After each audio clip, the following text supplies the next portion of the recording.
Okay, so recently I got an autism diagnosis update. Now, I had my autism diagnosis initially back in 2013, and I was diagnosed with Asperger syndrome and ADHD. And ever since then, everything has changed, like so crazy.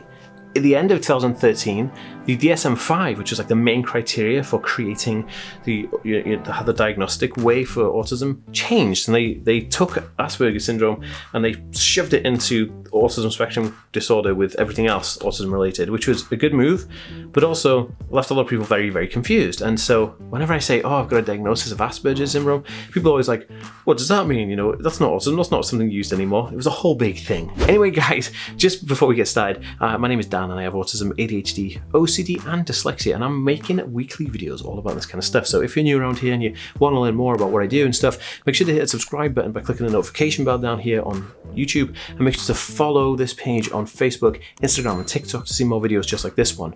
Guys, so I was just kind of thinking maybe I should get an updated diagnosis. So I did. I sat down with a friend of mine called Ben, and Ben is a clinical psychologist who works in the Neurodiverse Centre in South Africa, and he did an updated diagnosis for me using all of the normal ones like the DISCO and the ADOS and stuff like that, and the DSM obviously. And he came up with my phenotype of autism, which is Autism Spectrum Disorder Level 2 or 1. Forgive me for not knowing the exact one, because the number there isn't really as important as the diagnostic is now autism spectrum disorder. But one of the most interesting things Ben taught me about it was that I also have things like alexithymia, where I may not be able to understand what people are saying within conversations at that moment in time, but then later on we'll be able to understand that. And then also I have something called pathological demand avoidance, which comes directly with autism and an autism spectrum condition. Now, why I got this update was I wanted to have a deeper dive into myself, and I'm going to do a brain scan as well, so we can do, see what my brain is like, what my brain activity is like. That would be kind of cool, wouldn't it? But I also wanted to kind of have that updated diagnosis, and again, this is my second autism diagnosis, official autism diagnosis, and he diagnosed with ADHD as well, again, and it's funny because we all have this imposter syndrome, right? When you have an autism spectrum diagnosis, everyone thinks like, well, I can't be autistic. I think they might have got it wrong, and then all of a sudden you're like, yeah, bro, you're like super autistic. And then you get another diagnosis and you're like, okay, no, maybe I am. And the imposter syndrome is running right from my brain and it's not playing right with me and all this stuff. And so I decided that the update would be really, really good. And I will be uploading my full video diagnosis, because actually the information that's written in the report, the diagnostic report, was filmed on Zoom. And so I actually have that. So I will upload just a raw video of me getting my diagnosis from Ben from the Neurodiverse Centre in South Africa. And I think it's just such an interesting thing to see. If people want to know what it's like getting the autism diagnosis and stuff like that, it's super interesting.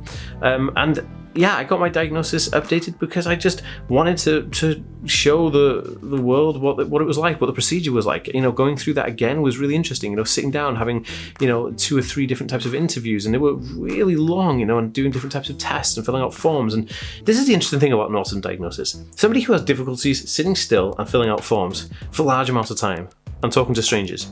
That's all you have to do with the autism diagnosis. So it's really interesting. Like, they put you under this immense pressure in that environment, yet that's the things that are worse for you. It's so funny. But I love that. Ben is a great guy, and we're actually teaming up to make autismdiagnosis.net, which is a website which I own, which we're going to be offering autism diagnosis for like $1,000. So it's going to be really cheap and unaffordable for everybody, and it's real. But I just think it was so important to have this done, and I wanted to share this with you guys. So this is my preliminary kind of like autism diagnosis update with you guys since 2013. So I am going to definitely update you guys all about the video when it comes out of the actual autism assessment I did with Ben. That would be super, super awesome. And if you're also interested, guys, I do have an Autism Acceleration Academy program, which I am launched about 2 months ago, but it's now available for public, so you guys can actually have access to it. It basically goes from helping people with anxiety and communication skills and hygiene and things like, love and friendships, all the way up to future-proofing yourself on the autism Spectrum. It's all encompassed, very concise, awesome course that anybody on the autism spectrum can take, and also parents of people on the autism spectrum, or caregivers of people on the autism spectrum can take and learn so much about it and really improve your life. So if you're interested in that, check out the Autism Acceleration Academy link down below. Super, super dope. Okay guys, I want to know your feelings and thoughts on this. Pop it in a comment down below, give me a thumbs up, and share this video if you think it's interesting or insightful. Alright guys, gotta go. Peace.